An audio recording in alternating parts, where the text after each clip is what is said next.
After we give a talk on string theory, there's always somebody giggling in the back.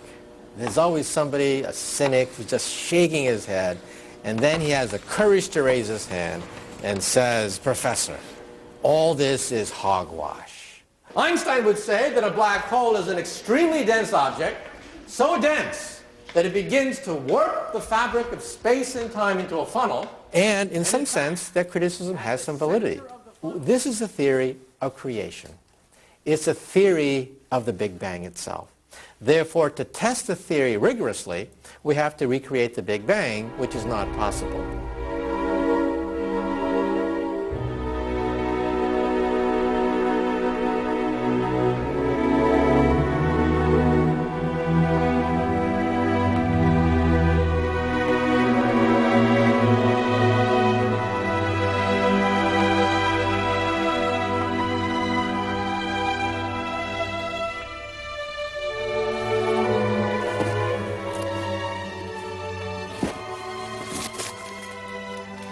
At the present time, on Earth, no one is smart enough to solve this theory.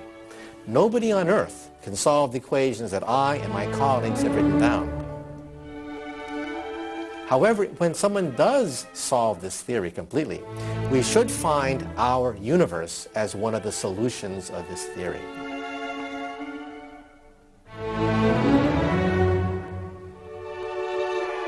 So once we've solved the theory by pure thought, we should be able to compare it with the subatomic particles we see in nature, and the game is over.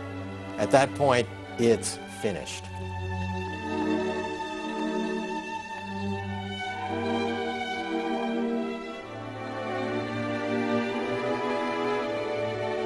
So what if you find this equation? Are we going to get better color TV? Are we going to get better sliced bread? Are we going to get better microwave reception just because you have this fantastic unified field theory? And the answer is no. However, I do believe that one day the destiny of all intelligent life in the universe will hinge on this equation. Trillions of years from now, we physicists believe that the universe will end not in fire, but in ice. My thinking is, when we reach the end of the universe itself, we'll simply take the unified field theory and create a lifeboat.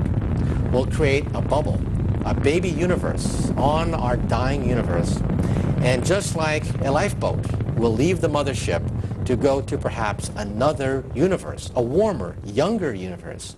So in some sense, perhaps the unified field theory may be the salvation for all intelligent life in the universe, which does not have to die when the universe dies.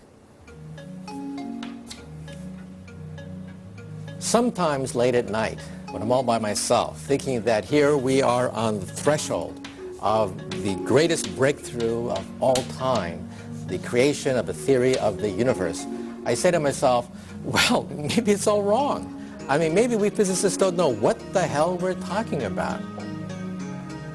The string theory may be a theory of nothing rather than a theory of everything. That's the rub. String theory has no arbitrary parameters you can play with. You can't tweak it, you can't modify it. Therefore, if you solve it, either it's the entire universe or it's nothing at all. When I write symbols and letters on the blackboard and I play with it in my head, I ask myself a question that Einstein asked himself in the morning. If I'm going to create a universe, if I am God, how would I create this universe? And then I start to play with certain equations, and then I begin to realize they're ugly. And I say to myself, well, if I'm God, I don't want to live in a universe like this. And I scratch this out, and I say, no, it can't be right. It's too awkward, it's too clumsy. That's not the way I would create a universe if I'm God. The nature of existence, the nature of reality, the secret of the universe should be expressed in an equation 1 inch long, and I want to find it.